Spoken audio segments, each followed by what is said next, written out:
Hey, what's going on, guys? Guess what I'm wearing? Team Protein all the way. All right, it's Tuesday night. That means it is time for us to talk about some health and fitness things. Before we get started, we're going to talk today about how to work out with an injury. We've talked before about how to recover from an injury. This is going to be more about how to deal and how to make progress even if you are hurt. Okay. Before we do that, remember, if you're not subscribed, please subscribe. If you are subscribed, don't forget to hit the bell so you're reminded when I come out with a new video.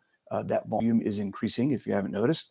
And the most important part, please share this video with somebody you think it can help, okay? Even if you don't know anybody specifically, sharing it on your social media, getting it out there and putting it out into the wild is the best way for it to potentially reach somebody who needs to hear the information, okay? All right, let's talk about what happens when you're hurt. Now, the first thing we got to remember is this isn't going to work for everybody. Okay. The ideas can work in different places depending on the injury, the type of injury, the severity of the injury, all of those two things, right? So there's going to be a lot of variation in what we're talking about here tonight. But in general, all of these things are something to consider and see how they play into your scenario, your specific situation, if this is something you're dealing with. Okay. So, when we're talking about injuries, the biggest challenge, I think, for a lot of people is just the mental struggle of feeling like you can still do something, feeling like you're going to lose all your progress, the depression, the anxiety. If I want to do something, but I don't know what to do, I make it hurt, or the doctor's telling me not to do anything, and I'm going to sit on the couch because I can't do anything, and then I'll lose all the progress that I've made over the past 3 months, 6 months, 2 years, whatever it may be. Okay. The biggest thing to remember when it comes to working through an injury, and it's the same with recovering from injury, it's the same thing. You got to have the same mindset. You have to think about what you can do, what you are able to do, and come up and be creative with ways to move forward and not let yourself get into a rut and a sinkhole of despair because you feel like everything just has to stop. Okay. There's always, unless you have really severe issue where you're in a body cast laying in bed, okay, there's probably something you can do to work on some aspect of fitness. Okay. That leads into a second aspect of the mindset is you have to understand that fitness is more than one thing. Okay. There are 7 movements that are essential to your fitness and health and quality of life. There are 10 components of how your body can perform activities. There are 3 pathways that your metabolism uses to process and utilize fuel and nutrients. Okay. There are 20 total at a high level, there are 20 total ways that you can work on improving your fitness. Okay. One injury does not eliminate all of that. Okay, please keep that in mind. There is a lot of things out there. There is a big umbrella that we have when we talk about what is fitness and how you can work through any situation. Okay, so that's the first thing. Get your mind right. Get your mind right. Focus on what you can do. Don't focus on what's hard. Okay. All right. So once you got your mind right and you're being creative, I'm going to think of ways. I'm going to think of things to do because now I know I can do something. So once you turn on that positivity, you are now more prone and more creative, and you're going to have more energy and focus in coming up with ways and things to do that you would not have had if you were depressed and down about your situation. Okay. That's another aspect of having that positive mental attitude, that outlook. If you're thinking about things that you can do, then you're going to come up with more things than you can do. Okay. It's just crazy how that works. Okay. All right. So now that you've got that set, as you get creative, as you get curious about things that you can come up to do, turn your child on, your inner child, play a little bit. Figure out what's going to work for your body. Okay. Get curious about how your body works. Hey, I can't move my shoulder right now, but I'm going to figure out how to get up and down off the ground without using my arm. That's going to force you to learn how to use your body in a different way than you may have ever done before. Okay. Just because you don't have your arm to use doesn't mean you can't get on the ground and stand up again. You're going to be creative in how you can move your body, and it's going to make you do things differently, which is going to improve. It's going to add variation to your movement. It's going to improve and activate things in your body that you may have never activated before because you're being creative and you're being curious about what your body can do. Okay. Playtime. Get out there, have a little fun, figure out, hey, can I do this? Can I do that? How does this work? What if I try it this way? Okay. And then the second aspect of that curiosity and that creativity in how you move your body is learning how to move your body in such a way so that you fix whatever the problem is that got you broke in the first place. Okay. Most injuries, okay, particularly when we talk about chronic pain and chronic injuries, tendonitis, arthritis, not arthritis, but that's a whole nother issue. Let's not talk about arthritis. Tendonitis, tendinopathy, um, carpal tunnel, bad back pain, shoulder impingement, bad knees, hip pain, all of these things, most of them are caused, tennis elbow, golfer's elbow, I'm just thinking of things as they come up. Most of them are caused by improper use of other muscles. Okay, and I'm going to use myself as an example. I've been dealing with um, golfer's elbow. Okay, a golfer's elbow, the tendons on the outside of your forearm get tight. They start getting inflamed. So I have a tendon right here that connects to my elbow. Right here, if I touch right here, it hurts because this tendon is on fire a lot all the time. Okay, these muscles in my arm have been overworked and have been focusing a lot of movement in my arm on my forearm, which has strained this tendon. Okay. So I went to get treatment. Okay. I went to go see a physical therapist. I got some treatment. Things started feeling better. They started looking at how I was moving, did some tests on my locomotion in my arm, my shoulders, and my back and elbow. Um, and they identified that the issue in my elbow, okay, the reason I was overusing the muscles in my forearm and overusing my elbow is because I have muscles in my shoulder blades or my rotator cuff that are not activating properly. So when I'm doing things like pulling, right, or even pushing, because shoulders act as stabilizers, right? So particularly of pulling motions, when I'm bowling, because you guys know I bowl a lot, okay, there's a lot of movements and activation that I've been doing where my elbow has been doing the work of stabilizing the movement of my arm that my shoulder was supposed to be doing. Okay. That's why I hurt my elbow. I didn't hurt my elbow. I didn't do anything specifically that caused my elbow to get hurt. It was over time improperly using my shoulder and not keeping my shoulder in position and not focusing on keeping my shoulder blades activated. And there's issues there, right? So I have two slap tears in my shoulders. Both shoulders have slap tears. Okay.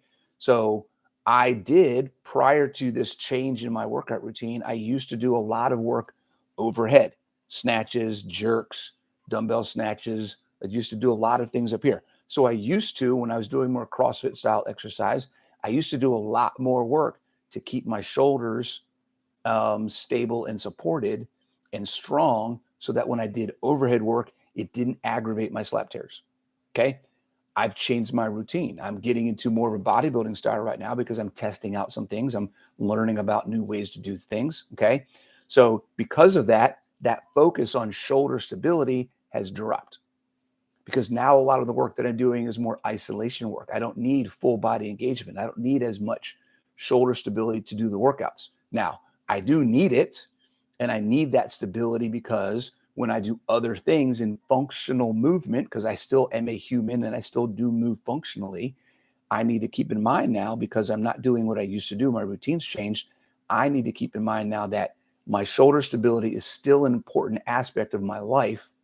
And I need to maintain that even though I'm not doing the same workout routine. I have demands on my physical movement in real life that still require good shoulder stability. Okay. So my shoulders being weak caused my elbow to get hurt. Okay, that's how this works. So when I talk about getting curious and being creative and learning how your body works, okay, this goes right into the third thing: work with a professional. Get with a coach, get with a physical therapist, get with a rehab specialist. Do something where you can have somebody who understands the movement of the body and can help you figure out why you got hurt, if it was chronic, okay? If it was an acute injury, if you, so here's the difference between chronic and acute. Bang, bang, bang, okay? Chronic injury, something that happens over time where your body slowly breaks down, okay? This is a perfect example. It took several months for the lack of activation in my shoulder to eventually wear my elbow down to the point where it caused pain and I had to take a break, okay, and get treatment for it. That's chronic, long-term stress causing the injury, okay? Acute injury is when something just popped, okay? Um, you fall down the stairs and you twist your ankle. That's acute, right? You're walking down the steps and it's slick outside and you fall down and you pop your hip, right? And you got a bruise and your hip sore. You may not break anything, but you just can't do anything. You have a soft tissue damage that's happened in your butt or your hamstrings or something, and you just have to rest that. You can't use it. Okay, that's acute injury. Okay, so the two types of injury, and sometimes it's really good to get with a physical therapist, to get with someone who can show you how the body moves so that if you have chronic injuries, okay, um, that they can tell you why that happened, where it came from, and what you can do to prevent it from happening again. Okay. Instance for me, it's my shoulder. I know if I fix my shoulder, I strengthen my shoulders, my elbow pain will eventually go away and I won't have to worry about it again. Okay. With acute injuries, sometimes it is more of, there's a potential, let's say this, with some acute injuries, if it's an accident, that's different. If you're playing with the kids and you're out in the yard running around and then your ankle just rolls and you get a sprained ankle, it's very likely that there is a weakness or an imbalance that allowed the acute injury to happen. Okay. So there's different types of acute injuries. There are some that are environmental, right? Slick, it's icy outside on the steps. That's an environmental acute injury if you slip and fall. If you're walking up the steps and you trip up the steps, right, and then fall down the stairs, that was because there was a coordination or a strength or a balance issue that caused you to trip. Okay. So that is something that is internal that can be identified and improved so that you don't do that again. Okay. And that is where a professional can help as well. Right. So within chronic and acute, particularly acute injuries, remember there's two different kinds of acute injuries. One is environmental and one is physiological that happen because of a imbalance or weakness in your body. Okay. So that is why having a personal trainer who understands rehab, having a physical therapist who can help you, having somebody who can look at how you move and help you identify any of these things is super, super important to help you move forward, not only to work through it, but also to identify so you don't do it again. Okay. And then that's another piece of that is they can help you come up with a plan. They have a lot of knowledge about different exercises. They have a lot of information about how much you should be doing, how much you shouldn't be doing, what's going to affect what in your body. So they can help you figure out and come up with a plan, thinking about what can I do to give you things to do to keep working on your overall fitness while you're limited by whatever this injury is. Okay. So that is one of the keys with getting with a professional. It's super important to do that. All right. Things that they're going to tell you to do, things that you're going to figure out on your own as you play around. There's four more things. Okay. How you can adjust what you're doing to compensate or modify based on what your injury is. Okay. Again, these may work, these may not work depending on what the injury is, what you're dealing with, but in general, okay. Number one, limit the range of motion. Okay. There may be some things that you can do, and your PT says, as long as it doesn't hurt, go ahead and do it. Okay. That may mean I can push forward and press forward, right? So I can do push-ups, but I may not be able to push overhead, right? The difference in angle makes a difference in whatever the issue is in my shoulder. So I have to limit the range of motion. I can still press, but I can't press up. Okay. So being aware of what those types of things are. Okay. I can squat to a chair, but I can't do a full regular squat below parallel because of whatever issue. Okay. So I can do, trying to think of some other ones. I can do maybe a good morning or a Romanian deadlift, but I can't do a full deadlift, right? There's modifications and there's options for all sorts of things that help you limit the range of motion. So you can still work the muscles. You may not work them in the full range of motion, but remember, you're thinking about what you can do. And if you're limited by an injury, working your muscles in a limited range of motion is better than not working them at all. Okay. So limit your range of motion. Limiting your range of motion is a perfectly good option if you're dealing with injury. Okay. The other thing, reduce the weight. This is an obvious one. Reduce the weight, reduce the intensity. Okay. Speed and intensity, speed and weight are two of the biggest things that we can change. Go slow. Sometimes, okay, for me, as I'll just use myself as an example again. So because of my forearm injury, right, I can do curls, lightweight, high reps. But if I do curls heavier and try to go with a little lower reps, the heavier I go, the more I feel it in my elbow and I have to back off. Okay. So for me, the weight going down helps me focus on keeping my shoulders tight, keeping my bicep engaged, and making that work without overstraining my forearm and my elbow. Okay. So dropping the weight makes a difference for me in that scenario. And for a lot of things you can do, maybe just going to body weight, maybe just going to don't use dumbbells at all. Maybe you just, instead of doing, let's say you're doing shoulder, like you're doing lateral raises. Okay. I'm doing lateral raises. Normally I can do usually these with 15 pounds. Where my shoulder is right now, just holding out here with no weight at all and just focusing on keeping my arms stable is giving me enough of a stimulus. I can feel my muscles activating, but I don't need extra weight. I'm just going to get my muscles warm, get them going, and then I can relax and then do it again or go to something else. Okay. So limiting the range of motion, reducing the weight, lowering the intensity. Maybe the number of reps needs to go down and the weight needs to go down. Okay. Figure out what's going to work for you so that you can do something more than nothing. Okay. All right. The next thing we got is avoid okay. Now this one's kind of obvious. In some instances, you may need to just avoid the injured area altogether. If you hurt your arm and you're in a sling, I would not recommend taking your arm out of that sling and doing something in a workout. Okay. That arm is out of commission. Okay. So what do you do in that case?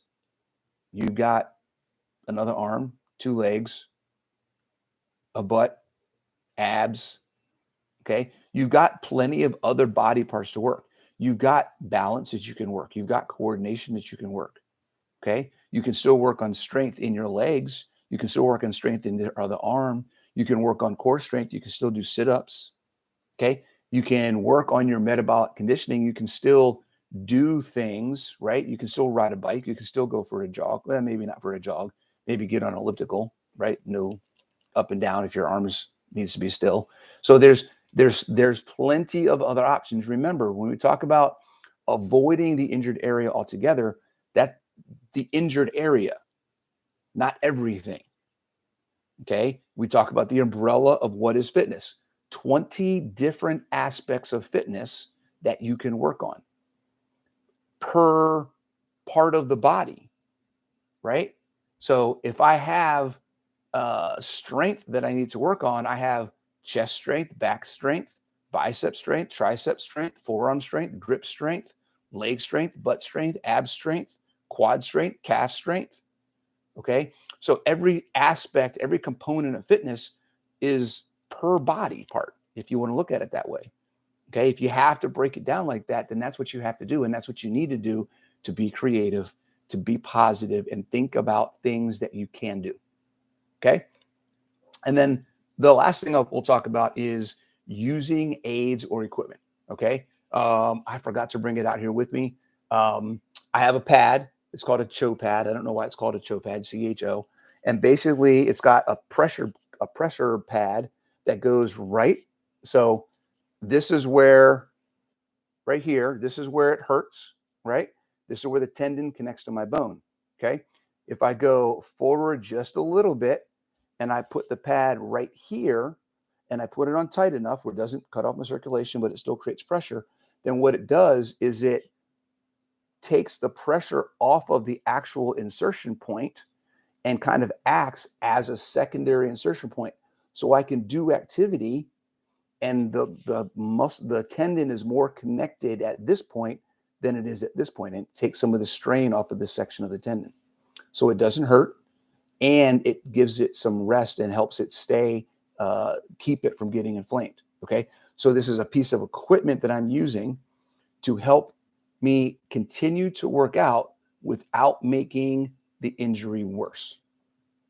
Okay. So again, this is something that a PT, that someone knowledgeable about different types of equipment, maybe compression sleeves, maybe there's other types of, I've seen these for elbows, they make them for knees, maybe a back brace. There's thousands, there's hundreds and thousands of different types of medical and physiotherapy equipment out there that can help you figure things out. Okay. Along with that, there's changes. When we're going to go back to limit range of motion real quick. So that could also mean changing how you do a workout. Okay. So not only look for aids or equipment to compensate, but compensation in how you execute the movement. Okay. So for instance, if I used to do curls, we'll just use curls as an example. I like to stand and do curls. Okay. Alternating both together, whatever else. Okay. Because of the issue with my forearm, the overall motion of keeping the weight stabilized forces me to use my forearm and elbow more than I like to. Okay. So while I'm dealing with this injury, I'm going to supported seated. So I have a preacher bench. I can put my arms on it and rest it. So the only thing that moves is my elbow. I can focus 100% of my effort and my brain and my that mind-body connection, mind-muscle connection. I can focus everything on activating my muscle, keeping my hand relaxed so that I don't overstress my forearm, right? And that allows me to get a better workout without increasing the inflammation and pain in my elbow. Okay, because I just changed how I did it. I got support, so I got compensation from an external source that allows me to still work. Okay, so compensation can be good when it's needed if it's being used to help with an injury. Okay.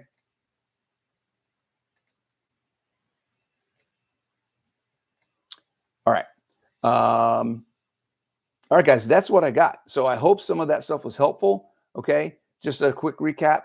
Focus on what you can do. Keep your mindset positive about what you can do. Be curious and creative about the things and options that you have. You have a big, big, big bucket of things that you can look at and choose from on how you want to improve your fitness. Don't get stuck on just, well, I can't lift, so I can't do anything. There are plenty of other things that you can do. Okay. Work with a professional. Ask for help. Super, super important. Okay. You can limit your range of motion. You can reduce the weight or intensity of the movement. You can avoid the injured area altogether and focus on something else. Focus on something else. Okay. And you can use an aid or equipment to help relieve the strain or the stress, provide compensation, or do something mechanically that's going to help you continue to work out without aggravating or making your issue worse. Okay. Hope that was helpful. If you're not subscribed and you watch this whole thing, then I hope by the end of this, you're going to subscribe. And please, please, please share this with as many people as possible. I know there's a ton of people out there that have injuries and sometimes they get stuck. Maybe this will help them figure out how they can move forward, even though they've got something that they would think is going to hold them back. All right. Take it easy. I'll see you next week.